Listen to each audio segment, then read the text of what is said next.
Surprising lineup data from Kyle Anderson's first tour with the Timberwolves. Will Slo-Mo actually play more at the 3 with two other bigs than he will at the 5? How Slo-Mo will fit the Wolves rotation next.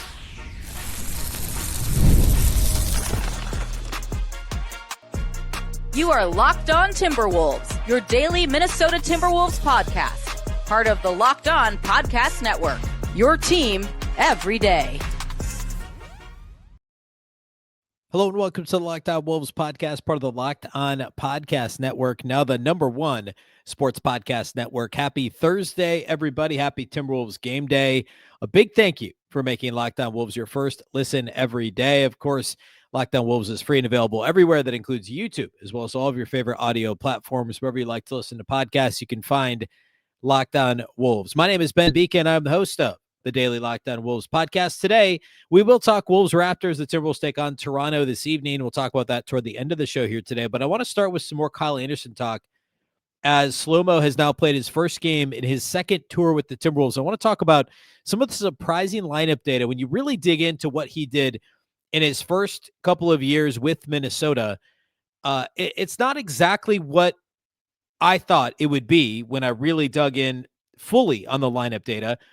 I had been saying, we'll get into this, that I think he's best suited as a 5 with this version of the Timberwolves. But the data tells us the Wolves were pretty good when he did some other stuff with some surprising lineup combinations back a couple, 2 and then also 3 years ago with the Timberwolves. So we'll dig in on that today, talk about some of the potential combos we'll see Chris Finch use. And of course, we'll talk a little bit about the 14 minutes we did see of Kyle Anderson on Tuesday.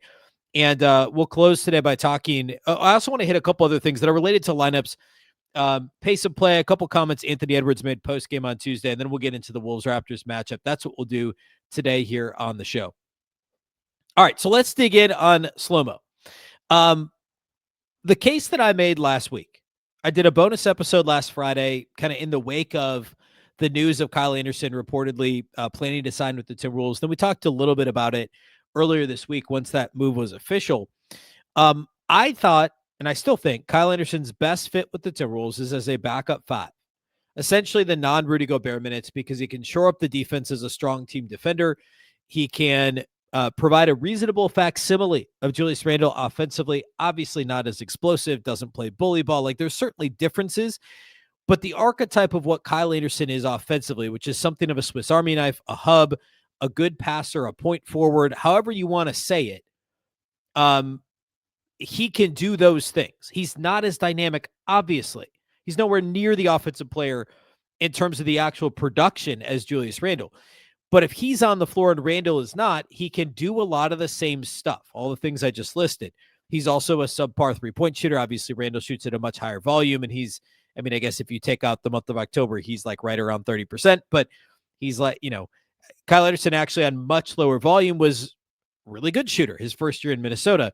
He had the eye injury, stuff went south. It's been obviously a little bit more up and down the last couple of years, but similar in that neither one of them are going to gain a lot of attention from the opposing defense outside the arc. I also have made the case I don't think he should play with Julius Randle and Rudy Gobert. I just don't think that's a tenable lineup combination because of all of their lack of three-point shooting ability. Now, he did play with both Julius Randle and Rudy Gobert actually, you know what? No, he didn't. He played with Julius Randle and Naz Reid, and he played with Naz Reid and Rudy Gobert. He did not play, and he played one possession with actually, no, he played, so he didn't actually play any possessions with Gobert and Randle. So to my point, in game 1 at least, it didn't happen. He actually only played 7 total possessions with Gobert, period. 7 of the 33 possessions, I'm looking at cleaning the glass, that's how it breaks it down. 7 of the 33 possessions that Kyle Anderson played had Rudy Gobert on the floor. The rest of them were a combination of Naz Reid and Julius Randle. You realistically can't play Randle, Anderson, and Gobert together because of the lack of shooting. And so we'll get back to that here in a second, but it caused me to dig back a couple of years. The 2023-24 season, Kyle Anderson's last year with Minnesota before he left in free agency, really a sign and trade to go to Golden State. The most used Kyle Anderson lineup was with Naz Reid and Karl-Anthony Towns, both really good three-point shooters. He was the only non-shooter on the floor with that lineup. Now, In 304 possessions, which is a pretty high number together, it was a 39th percentile unit. It wasn't actually all that successful. The second most used lineup, and by the way, he technically played the three in that lineup, but offensively functioned more as a point center in a sense because he wasn't stretching the floor, right? It was with Nickeil Alexander-Walker and Anthony Edwards, not Mike Conley. So there was a lot of kind of initiated offense with that group for Kyle Anderson, but it was palatable because he was the only non-shooter on the floor. The second most used lineup was with Rudy Gobert and Jaden McDaniels, who did not shoot the three that season 2 years ago nearly as well as he is this year. That was a bad lineup. Conley, Edwards, McDaniels, Kyle Anderson, and Rudy Gobert was a 17th percentile lineup. The most successful lineup that played at least 100 possessions was the third most used lineup with Kyle Anderson, and that had him at the 3. Now, it was also with Naz Reid, but it did not have Towns in it. It was Reid, Gobert, and Kyle Anderson in the front court, which is what we saw a little bit of on Tuesday night. Reid, Gobert, and Kyle Anderson together played a total of, 7 possessions together, if I'm doing my math right here? 7 possessions together as well. And it mostly wasn't successful. It's a painfully small sample. I'm not going to get into that. It's one game, 7 possessions. The actual success doesn't really matter. And it looked okay, I thought. The Wolves just overall weren't good offensively on Tuesday night. It was clunky. But I don't have a problem with that lineup. And like I said, 2 years ago, that was a great lineup. It was 96 percentile. A plus 31.6 was the differential for the 2023-24 lineup of Ant, Alexander Walker, Kyle Anderson, Naz Reid, and Rudy Gobert. So 2 of the 3 most used lineups had him at the 3 because you had Naz, you had Cat, you had Gobert. Now you have Naz, Gobert, and Julius Randle.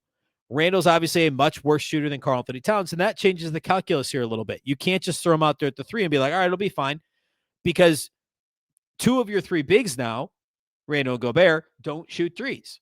So Kyle Anderson has to function more as a big than he does as a true wing. Now, he is really more of a point forward, going back to the what I call a reasonable facsimile of Julius Randle offensively. And again, I understand, like, if you want to pull the points per game out, I get it. That's not the same, but the way that the Wolves function with him on the floor, he becomes that hub that Julius Randle is. And when the Wolves offense is humming, it's when Julius Randle is a true hub and not a black hole on the perimeter, because that's what, when Julius Randle isn't going well, he turns into this, like, I'm going to score. Oh shoot, I don't know if I can score this possession, so I'm going to have a really loose dribble, get the ball stolen. I'm going to fire a pass to the opponent, right? That's what we've seen too much of from Julius Randle over the past month or so. But when he's going well, he functions as a hub, as a point forward, which is what Kyle Anderson can do. And back to the point of 2 years ago, like, that worked with that particular lineup.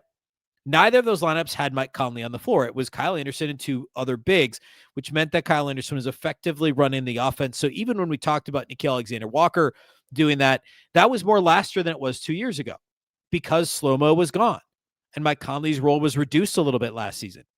So it became Nickeil Alexander-Walker as that de facto backup point guard, when really a couple of years ago, it was more Kyle Anderson than anything else and than anyone else. Now, that was the year where they traded for Monte Morris, and he took some of those possessions. Started the year with Shake Milton trying to play some point guard. That didn't go well. So Kyle Anderson was all those lineups. But the most success that the Wolves had with Kyle Anderson on the floor was with him at the 3, believe it or not.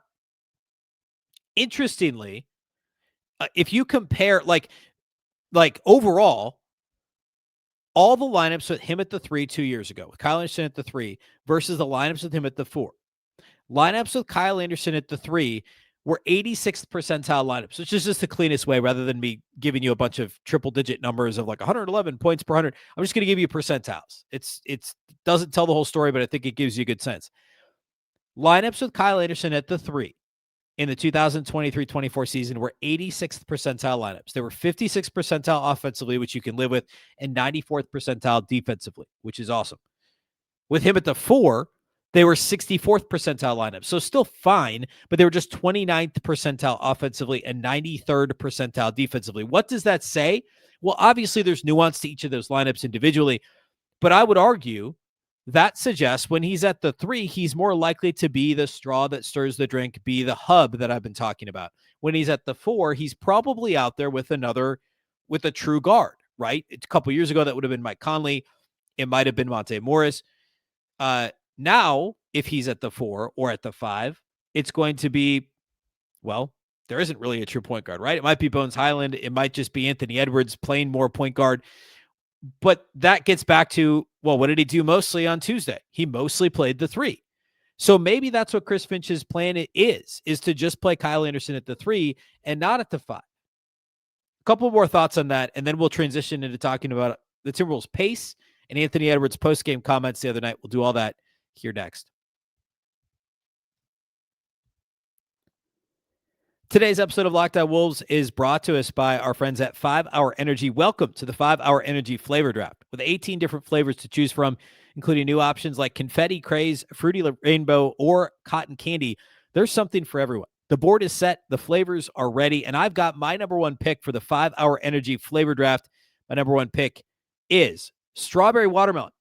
Strawberry watermelon is underrated by some, but it should be the top pick. Sweet and tart, candy-like flavor. I really think that these two fruits individually are great, but together they're the ultimate flavor duo. Some flavors are just made to go together. Strawberry and watermelon can be added to that list of delicious pairings. Don't sleep on just plain watermelon either. That's probably actually my second pick. My sleeper is peach mango, which has ripe peach flavor on your first sip, but the mango will add some tropical depth and sweetness. It's got a smooth, rounded fruit profile, and I would say it's got a slightly richer mouthfeel than citrus flavors, a really balanced tropical blend. So don't sleep on strawberry watermelon or watermelon for that matter, which is my number 2 pick. And then my actual sleeper pick, peach mango, which I think a lot of people might just gloss over. I'm going to call it underrated for sure.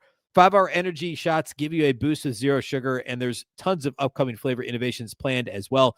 Find your new favorite flavor at 5 Hour Energy shots, available online at 5hourenergy.com or on Amazon. Again, 5hourenergy.com or Amazon.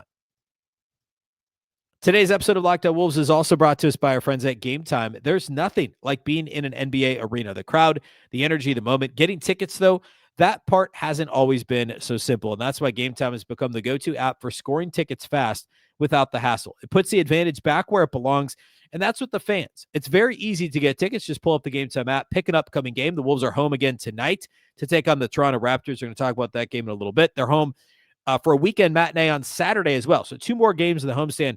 You can get your tickets locked in within minutes within the Gametime app. You'll see your all-in price up front with no surprise fees at checkout. You can also see the view from your seat before buying to help make your decision easy. The Zone Deals feature, to me, stands out. You can choose your section. Gametime picks your seats, and you save. Take the guesswork out of buying NBA tickets with Gametime. Download the Gametime app, create an account, and use code LOCKEDON for $20 off your first purchase.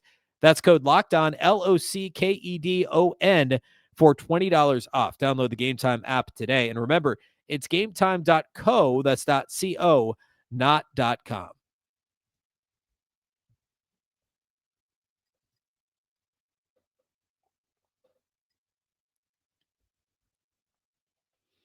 Reminder, you can get Locked On Wolves ad-free with the Everydayer Club, plus members-only Discord access as well. We've been in the Discord chat every day, talking all things Wolves. We started right around the trade deadline about a month ago, and it's been a ton of fun chatting about the games and the rotations now with Kyle Anderson. And again, you get Locked On Wolves ad-free with by being part of the Everydayer Club. You can sign up at lockedonwolves.supercast.com, or you can listen to click the link in the show notes. Again, lockedonwolves.supercast.com.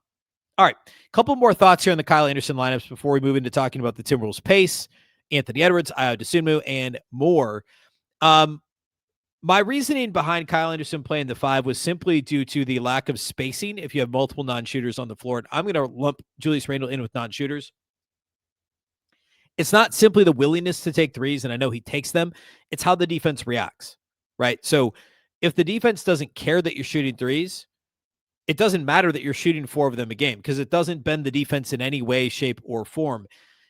It's the same reason why Jalen Clark shooting 41% on like 96 threes or whatever he shot last season didn't really matter because teams were leaving him open to shoot those. And yeah, it's better if he makes them than he misses them, but you got to make them at a 40% clip for a lot longer than, portions of a season, a lot more than 96 attempts or whatever the sub 100 number of attempts was last year for Jalen Clark. With Julius Randle now, he's been sub 30% for the last 3 months. And so teams aren't guarding him. They're just daring him to shoot threes. And Randle's like sometimes hesitant, sometimes looks overly confident to let it fly. And it hasn't gone well for Julius of late. So I'm considering him a non-shooter. Teams are going to leave Kyle Anderson open in the corners. Could he still shoot 40% on limited volume? Yeah, it's possible. We're talking probably less than 1 3 per game at this point if he's going to play, 10 to 16 minutes a game. So that's not really going to matter. And obviously Rudy Gobert is not getting guarded on the perimeter. So what are you doing if you have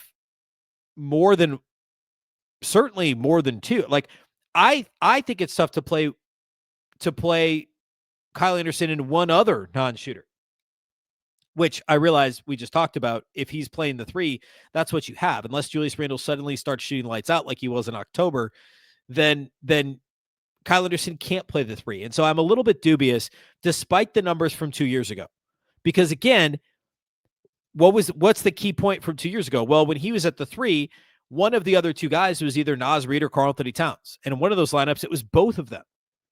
So he was the only non-shooter. And now if he's at the three, there's at least one other non-shooter on the floor. If one's Naz Reid and one's Rudy Gobert, or one's Naz Reid and one's Julius Randle, which is completely not reasonable to have Randle, Reid, and Anderson together, because now you lose shooting and you lose rebounding and defense with Gobert. So like there's only so many lineup combinations that are gonna work. And I get it.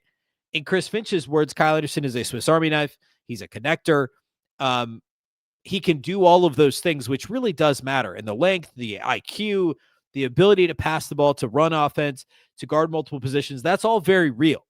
But so is the idea of spacing and what you can and can't do when you've got multiple non-shooters on the floor. So I do think it limits the role, but I was pleasantly surprised when digging into just how good the Wolves offense was 2 years ago with him at the three, albeit alongside, other shooters. Now, again, the best one, even if it was only the third most used, but the best lineup did have Rudy Gobert on the floor with Kyle Anderson, and it was good offensively as well as defensively. So that's something to keep in mind. They can recreate that lineup.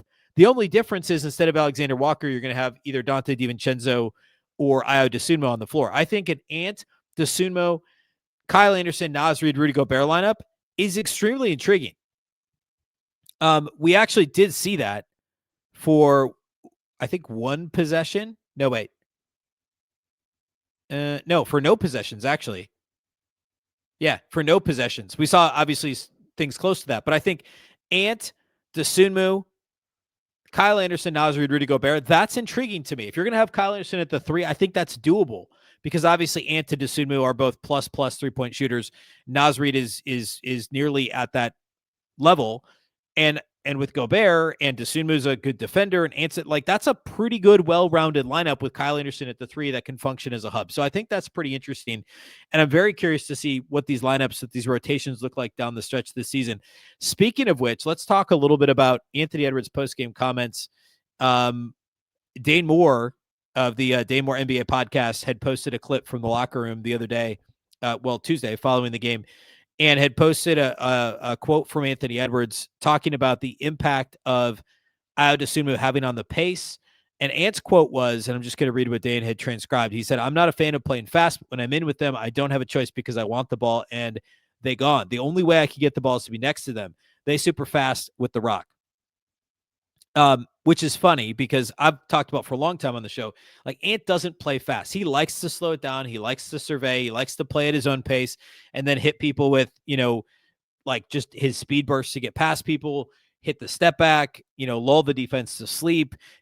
That's just his style. It's not as much pushing the pace, but the Wolves, like obviously playing faster is better. Chris Finch has been saying this for years. And the Wolves have enough guys that are good in transition. DiVincenzo, Dosunmu, Jaden McDaniels is really good in transition. There's no reason the Wolves shouldn't be playing faster. And Gobert obviously slows it down a little bit. Ant slows it down by choice. But if you're going to get Ant to play faster, that's great. And Dosunmu is a huge part of that. And then the other piece is if you can get some, I mean, as you get into the playoffs, obviously the game slows down. So I wouldn't call them cheap buckets. But if you can get some relatively easy buckets in transition with Dosunmu and DiVincenzo.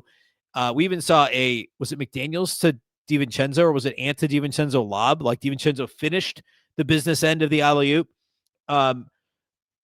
that's great because we know Ant can do it in the half court. He can get it done in the half court when the game slows down. He can score against the set defense. He can play ISO ball as good as anybody in the league.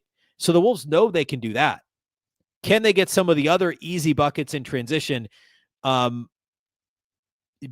playing really fast? And Dosunmu is in a lot of ways, and I said this, I think maybe after the first game or after the first two games, well, probably after the first two games, because the first Ayo game in a Minnesota uniform was the Clippers blowout loss. But a lot of what Dosunmu does is what the Wolves wanted TJ Shannon to do this year, which is just be a terror in transition, breakneck speed, go 1-on-3 in transition because you think you have the angle and the speed to get to the rim, get an and one. Ayo has missed a lot, and he actually struggled with finishing at the rim a little bit in Chicago this year too, but he was so good outside the arc, and he shot so much at the rim that it didn't really matter that much.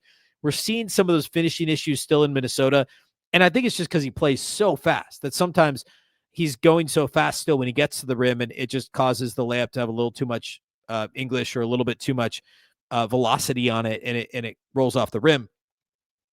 But it's more about getting those attempts at the rim, and ultimately, they're going to fall.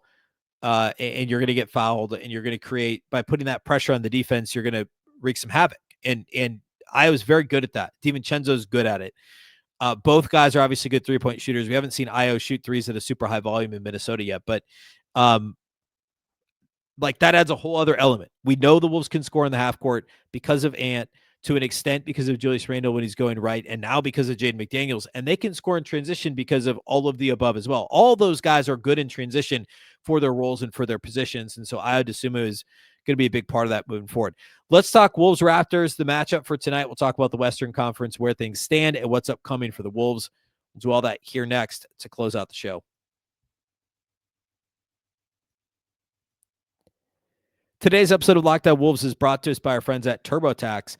It's tax time, but for a lot of us, the old way of doing taxes is, well, it's a lot. Trying to book an appointment that's not the most convenient, sitting in a waiting room with a stack of papers, emailing back and forth and wondering if they really get your situation. But this year, you're getting a major upgrade. Intuit TurboTax now has in-person locations nationwide. You can meet face-to-face with a real tax expert, and your documents get uploaded straight to your TurboTax app on the spot. And just like that, you're done. Your TurboTax expert works to get you every dollar you deserve. Will you get real-time notifications as you go about your day? It's the relief of walking in and meeting a real person and walking out knowing your taxes are being handled right. Head to turbotax.com/local to find a store near you and book your appointment. That's turbotax.com/local to find a store near you and book your appointment.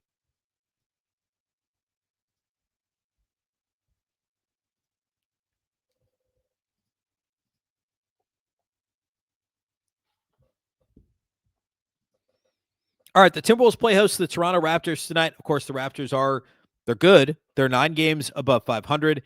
And we'll get to the injury report here in a second. But overall, in the Eastern Conference, Toronto is now 5th. They spent a lot of the year kind of hovering around that top 4. Have slid a little bit here recently. Cleveland's playing better, obviously, since getting James Harden. They're playing a lot better. So Toronto is 3 games behind the 4 spot. They're only a game and a half up on the 6 and 2.5 up on the play-in. So I think it's likely that the Raptors stay ahead of Orlando, who's in 7th, and probably stay out of the play-in, but they're really kind of solidly in the middle of the pack, kind of the upper middle of the pack in the Eastern Conference. We saw the Raptors just almost exactly a month ago, just over a month ago. It was actually, I think it was trade deadline eve. So right before the Ayo Dosunmu trade, right before the Timberwolves jettisoned Rob Dillingham and Leonard Miller, but after they had already traded Mike Conley. Yes, it was that week. So they traded Conley on Tuesday. They played the Raptors Wednesday. The deadline was Thursday. So a relatively distracted Timberwolves team potentially, but they came out with a 2-point win in Toronto. That was a game they were down by 13 at halftime, but had a nice second half surge, especially in the fourth quarter. Ant finished with 30 points in that game, 8 rebounds, 5 assists, had 3 steals too, was very good. And Gobert had a nice game, 10 and 12, and then 20 off the bench for Bones, and 17 and 8 for Naz Reid. So a pretty well-rounded game for the Wolves. Jaden had 19. It was defense was more the issue, and the Raptors shot 48% from 3. They got 25 from Brandon Ingram, 23 from Emmanuel Quickley. Of note, Brandon Ingram is officially listed as questionable as of this recording for the game on Thursday night due to a sprained thumb from last time out. Colin Murray-Boyles, also a starter for them. He's out. I believe he's officially out for this game. So they could be missing 2 starters. Of course, still have Scotty Barnes, like still a dangerous team, obviously, but it'd be a big deal if Brandon Ingram did not play. Just in terms of being able to focus in on some of the other guys offensively. So as a team overall, Toronto doesn't have like a really clear identity. They're very good defensively. But on the offensive end, like they're kind of middle of the pack in a lot of categories. They're bottom 5 in 3-point rate. They're bottom 3rd in 3-point percentage. Some of their higher volume guys, like Brandon Ingram's a pretty average 3-point shooter. Quickly is a pretty average 3-point shooter, maybe a little above average. Scotty Barnes shoots 3 a game and he's 29%. They've got a bunch of guys that shoot 3 a game that are right around or below league average. It really is Quickly and Ingram that you got to worry about the most. RJ Barrett's only 34%. He shoots 5 a game. So this team they don't play that fast either. They're bottom 3rd in pace. They're 21st in pace. They don't get to the line all that much, like pretty middle of the pack there. Offensive rebounding, middle of the pack. They don't turn it over a ton, I guess is probably the best you could say. There's a little bit of ISO ball that happens, which is part of that between Barnes, Barrett, Quickly. Or excuse me. Well, yeah, all those guys in Brandon Ingram. So all that to say, this is not an easy game for Minnesota, given the Raptors record. I think if Ingram doesn't play, I don't necessarily think it makes the game seem that much easier for the Wolves, which, as silly as it seems, that's something we got to pay attention to because of the whole playing to their competition thing. We saw it again on Tuesday with a Memphis team that's not really actively trying to win. On FanDuel, the Timberwolves are favored by 6. That seems about right when they beat Memphis by 7, I think, and they were 13.5-point favorites on Tuesday. I think I would take the Wolves -6. I think they'll win this game by about double digits, plus or minus. I don't think it'll be a complete blowout. If Ingram doesn't play, though, I think that's a real possibility that the Wolves actually do finally blow out a team that they should blow out. Well, I say that. I don't necessarily think they should blow out the Raptors, but they should have a multi-possession win, especially if Brandon Ingram does not play. I think this is actually not a bad matchup for Kyle Anderson to see a few more minutes because of his switchability, because of the length that the Raptors have. I think Kyle Anderson's, even though he's not obviously not ultra athletic, the length really matters in a game like this. And I think it could help against a team that is long and athletic and is going to be trying to swipe, jump passing lanes, etc. They're a good defensive team.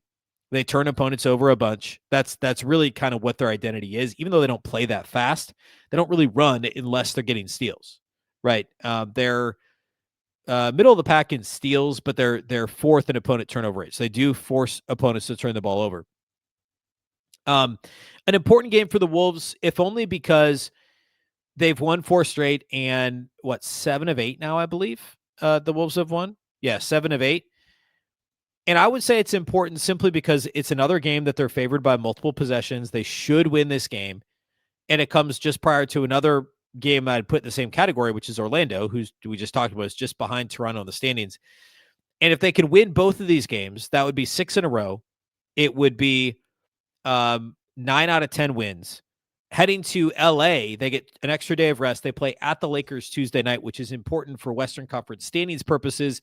And then the other LA team, the Clippers, in the same city the very next night, and then Golden State and OKC. So a very difficult West Coast trip. Three teams chasing the Wolves in the Lakers, Clippers, and Warriors, and then a team, obviously the defending champs in the OKC Thunder, that following Sunday, March 15th. So it's important to bank some of these wins leading into this tough stretch. And also just from hey, you got to stop losing to teams that you should beat. And that's frankly where we're at here with the Wolves and where we have been for a while. So the Wolves right now, as of this moment, as I record this podcast, let's see, Houston was idle tonight. We already had some pretty inconsequential games to the Western Conference standings. The Thunder barely beat the Knicks. As I record this, the Clippers are beating up on the Pacers. That's the only other game that would have any Western Conference implications. And, of course, the Clippers are 9 games behind the Wolves. So, as of right now, Minnesota's in a virtual tie with Houston for the 3rd spot in the West. They're a game up on Denver, who, of course, does have the tiebreaker.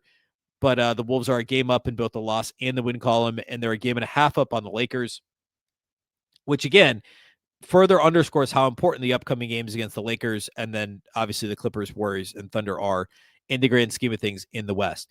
The live postcast with Jack and Luke will follow tonight's game between the Wolves and Raptors, so be sure to subscribe if you haven't already to Locked On Wolves on YouTube. They'll go live following the game, and if you miss the live show, you can catch the audio right here at Locked On Wolves, wherever you like to listen to podcasts. And then I will be back probably late Thursday into early Friday morning with Friday's show, which will be the postgame pod, my take after Wolves Raptors. A big thank you for making Locked On Wolves your first listen every single day. Of course, this show is free and available everywhere. That includes YouTube as well as all of your favorite audio platforms. Wherever you like to listen to podcasts, you can find Locked On Wolves. A reminder, if you never miss an episode, the Everydayer Club is built for you. Get Locked On Wolves ad-free plus members-only Discord access and more. Head to lockedonwolves.supercast.com to join the club. For those of you watching on video, we'll send you to the first ever 24/7 national NBA YouTube channel right after this episode. On audio, make sure that you make your second listen, the NBA Game Night Show over at Locked On NBA. Of course, Locked On Wolves is part of this very same Locked On Podcast Network. The Locked On Network is your local experts on all the biggest stories. Once again, I'm Ben Beecken. This is the Locked On Wolves podcast, and we'll catch you next time.